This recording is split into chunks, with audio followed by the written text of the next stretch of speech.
Hola, bienvenidos a Esquina Literaria. Estamos leyendo este libro, Don Quijote de la Mancha. Estamos en el capítulo número 35. Espero que les guste. Capítulo 35, donde se da fin a la novela del curioso impertinente.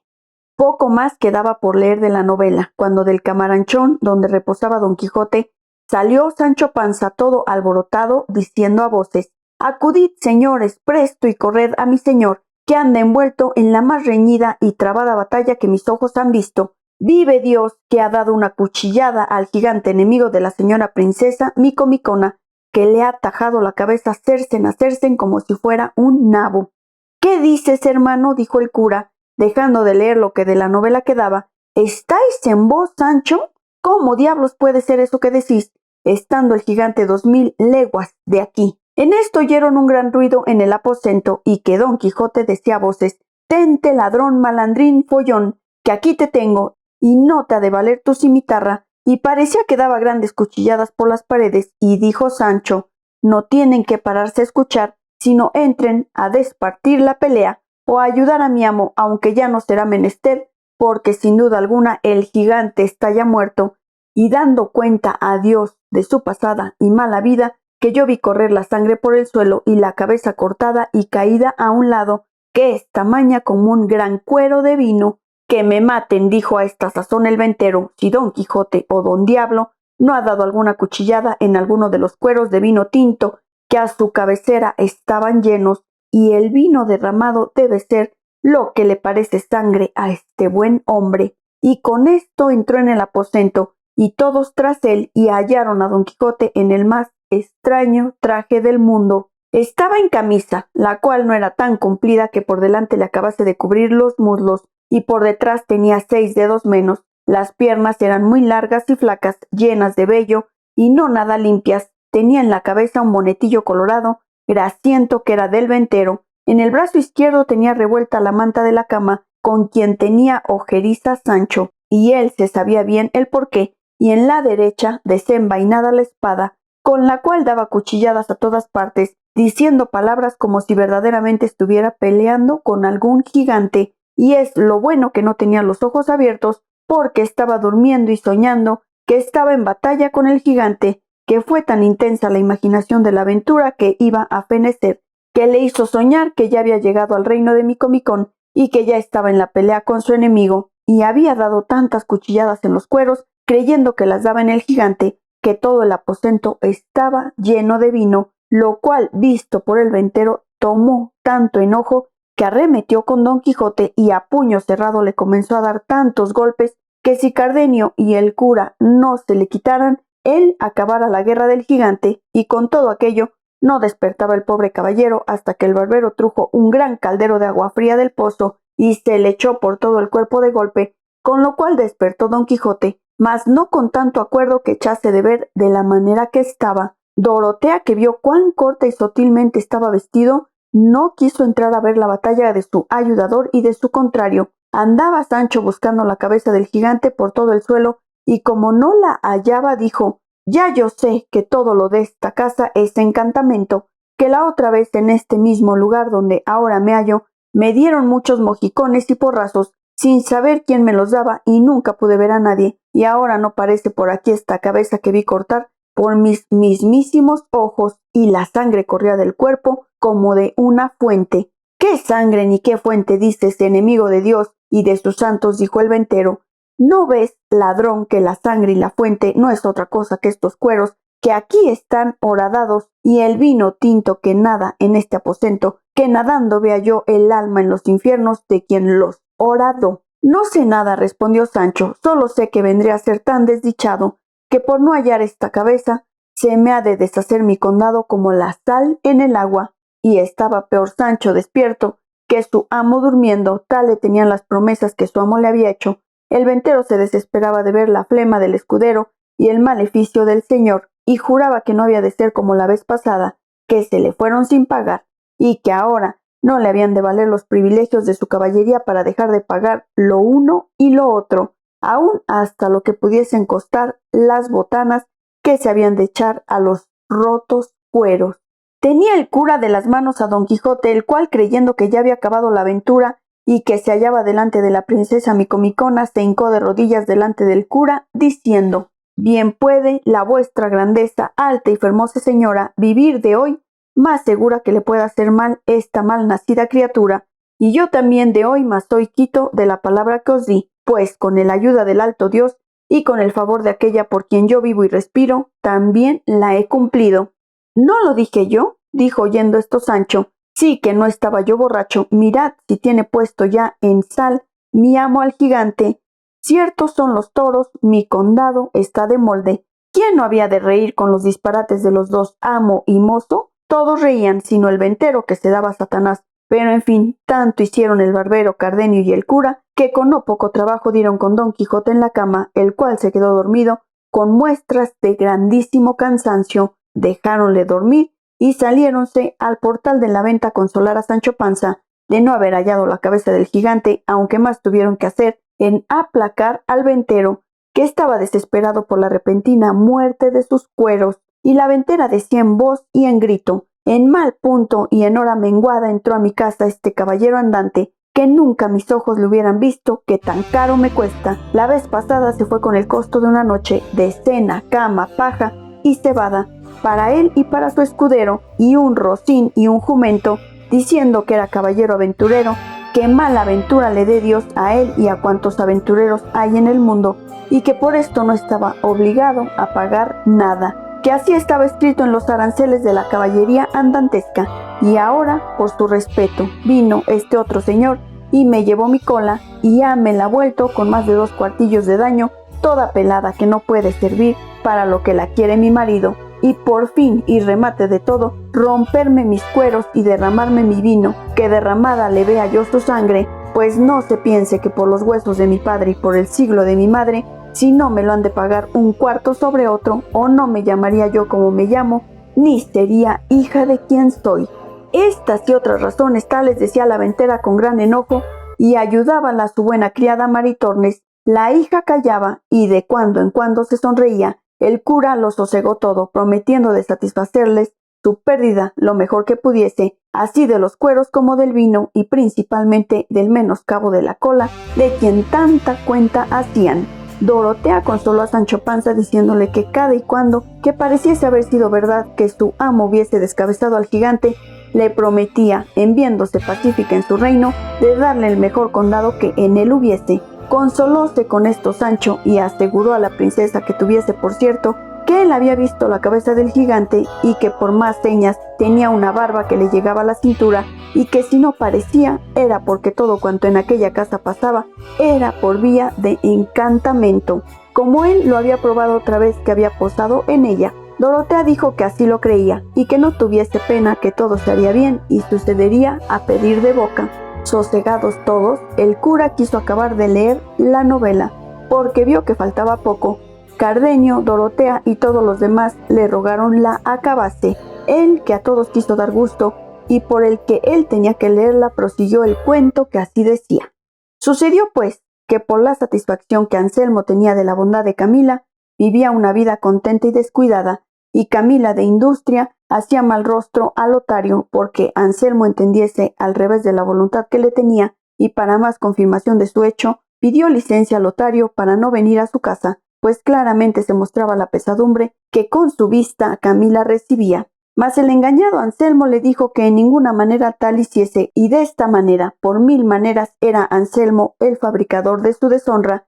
creyendo que lo era de su gusto. En esto él, que tenía Leonela de verse cualificada no de deshonesta con sus amores, llegó a tanto que, sin mirar a otra cosa, se iba tras él a suelta rienda, fiada en que su señora le encubría, y aún la advertía de tal modo que con poco recelo pudiese ponerle en ejecución. En fin, una noche sintió Anselmo pasos en el aposento de Leonela, y queriendo entrar a ver quién los daba, sintió que le detenían la puerta, cosa que le puso más voluntad de abrirla, y tanta fuerza hizo que la abrió, y entró dentro a tiempo que vio que un hombre saltaba por la ventana a la calle, y acudiendo con presteza a alcanzarle o conocerle, no pudo conseguir lo uno ni lo otro, porque Leonela se abrazó con él, diciéndole: «Sosiégate, señor mío, y no te alborotes, ni sigas al que de aquí saltó, es cosa mía, y tanto que es mi esposo. No lo quiso creer Anselmo, antes, ciego de enojo, sacó la daga y quiso herir a Leonela diciéndole que le dijese la verdad,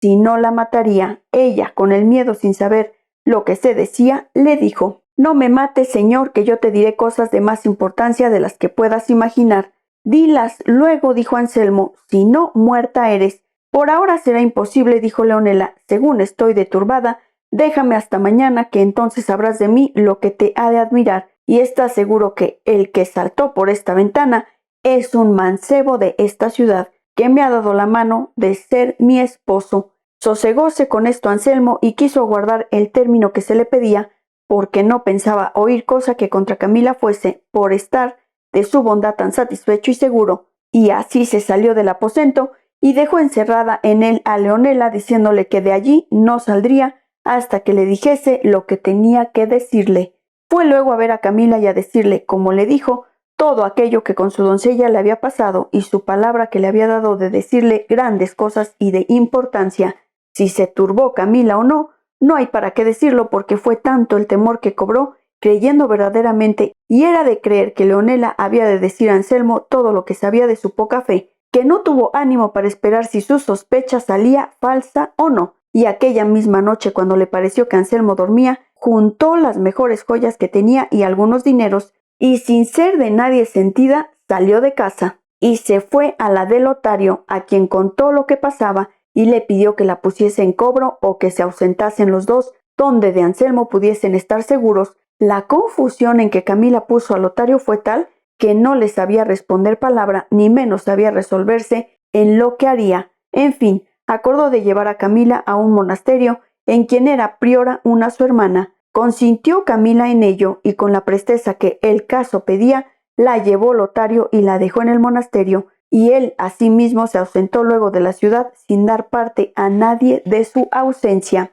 Cuando amaneció, sin echar de ver Anselmo que Camila faltaba de su lado, con el deseo que tenía de saber lo que Leonela quería decirle, se levantó y fue a donde la había dejado encerrada. Abrió y entró en el aposento, pero no halló en él a Leonela. Solo halló puestas unas sábanas anudadas a la ventana, indicio y señal que por allí se había descolgado e ido. Volvió luego muy triste a decírselo a Camila, y no hallándola en la cama ni en toda la casa quedó asombrado. Preguntó a los criados de casa por ella, pero nadie le supo dar razón de lo que pedía. Acertó acaso, andando a buscar a Camila, que vio sus cofres abiertos y que de ellos faltaban las más de sus joyas, y con esto acabó de caer en la cuenta de su desgracia, y en que no era Leonela la causa de su desventura, y ansí como estaba, sin acabarse de vestir, triste y pensativo, fue a dar cuenta de su desdicha a su amigo Lotario. Mas cuando no le halló y sus criados le dijeron que aquella noche había faltado de casa y había llevado consigo todos los dineros que tenía, pensó perder el juicio, y para acabar de concluir con todo, volviéndose a su casa no halló en ella ninguna de cuantos criados ni criadas tenía, sino la casa desierta y sola. No sabía qué pensar, qué decir ni qué hacer, y poco a poco se le iba volviendo el juicio. Contemplábase y mirábase en un instante sin mujer, sin amigo y sin criados, desamparado, a su parecer, del cielo que le cubría, y sobre todo sin honra, porque en la falta de Camila vio su perdición. Resolvióse, en fin, a cabo de una gran pieza, de irse a la aldea de su amigo, donde había estado cuando dio lugar a que se maquinase toda aquella desventura. Cerró las puertas de su casa, subió a caballo, y con desmayado aliento se puso en camino, y apenas hubo andado la mitad, cuando, acosado de sus pensamientos, le fue forzoso apearse y arrendar su caballo a un árbol, a cuyo tronco se dejó caer, dando tiernos y dolorosos suspiros, y allí se estuvo hasta casi que anochecía, y a aquella hora vio que venía un hombre a caballo de la ciudad, y después de haberle saludado, le preguntó qué nuevas había en Florencia. El ciudadano respondió: las más extrañas que muchos días se han oído en ella, porque se dice públicamente que Lotario, aquel grande amigo de Anselmo el rico, que vivía a San Juan, se llevó esta noche a Camila, mujer de Anselmo, el cual tampoco parece. Todo esto ha dicho una criada de Camila, que anoche la halló el gobernador descolgándose con una sábana por las ventanas de la casa de Anselmo. En efecto, no sé puntualmente cómo pasó el negocio, solo sé que toda la ciudad está admirada de este suceso, porque no se podía esperar tal hecho de la mucha y familiar amistad de los dos, que dicen que era tanta que los llamaban los dos amigos. —¿Sábese por ventura, dijo Anselmo, el camino que llevan Lotario y Camila? —Ni por pienso —dijo el ciudadano—, puesto que el gobernador ha usado de mucha diligencia en buscarlos. —¿A Dios vais, señor? —dijo Anselmo. —Con el que deis —respondió el ciudadano—, y fuese. Con tan desdichadas nuevas, casi llegó a términos Anselmo, no solo de perder el juicio, sino de acabar la vida. Levantóse como pudo y llegó a casa de su amigo, que aún no sabía su desgracia, mas como le vio llegar amarillo, consumido y seco, entendió que de algún grave mal venía fatigado. Pidió luego a Anselmo que le acostasen y que le diesen aderezo de escribir. Hicióse así y dejáronle acostado y solo, porque él así lo quiso, y aunque le cerrasen la puerta. Viéndose pues solo, comenzó a cargar tanto la imaginación de su desventura, que claramente conoció que se le iba acabando la vida, y así ordenó de dejar noticia de la causa de su extraña muerte, y comenzando a escribir, antes que acabase de poner todo lo que quería, le faltó el aliento y dejó la vida en las manos del dolor que le causó su curiosidad impertinente. Viendo el señor de casa que ya era tarde y que Anselmo no llamaba, acordó de entrar a saber si pasaba adelante su indisposición, y hallóle tendido boca abajo, la mitad del cuerpo en la cama y la otra mitad sobre el bufete, sobre el cual estaba con el papel escrito y abierto, y él tenía aún la pluma en la mano. Llegóse el huésped a él, habiéndole llamado primero y trabándole por la mano, viendo que no le respondía y hallándole frío, vio que estaba muerto. Admiróse y congojóse en gran manera y llamó a la gente de casa para que viesen la desgracia de Anselmo sucedida, y finalmente leyó el papel, que conoció que de su misma mano estaba escrito, el cual contenía estas razones: un necio e impertinente deseo me quitó la vida. Si las nuevas de mi muerte llegaran a oídos de Camila, sepa que yo la perdono, porque no estaba ella obligada a hacer milagros, ni tenía necesidad de querer que ella los hiciese, y pues yo fui el fabricador de mi deshonra, no hay para qué. Hasta aquí escribió Anselmo, por donde se echó de ver que en aquel punto, sin poder acabar la razón, se le acabó la vida. Otro día dio aviso su amigo a los parientes de Anselmo de su muerte, los cuales ya sabían su desgracia, y el monasterio donde Camila estaba, casi en el término de acompañar a su esposo en aquel forzoso viaje, no por las nuevas del muerto esposo, mas por las que supo del ausente amigo. Dícese que aunque se vio viuda, no quiso salir del monasterio, ni menos hacer profesión de monja, hasta que no de allí a muchos días le vinieron nuevas que Lotario había muerto en una batalla que en aquel tiempo dio Monsieur de Lautrec, el gran capitán Gonzalo Fernández de Córdoba, en el reino de Nápoles, donde había ido a parar el tarde arrepentido amigo, lo cual, sabido por Camila, hizo profesión y acabó en breves días la vida a las rigurosas manos de tristezas y melancolías. Ese fue el fin que tuvieron todos, nacido de un tan desatinado principio. Bien, dijo el cura, me parece esta novela, pero no me puedo persuadir que esto sea verdad, y si es fingido, fingió mal el autor, porque no se puede imaginar que haya marido tan necio que quiera hacer tan costosa experiencia como Anselmo. Si este caso se pusiera entre un galán y una dama, pudiérase llevar, pero entre marido y mujer algo tiene del imposible, y en lo que toca al modo de contarle, no me descontenta. Espero que les haya gustado el capítulo que leímos hoy, el número 35 de este libro, Don Quijote de la Mancha. Los espero en el siguiente video para continuar la lectura.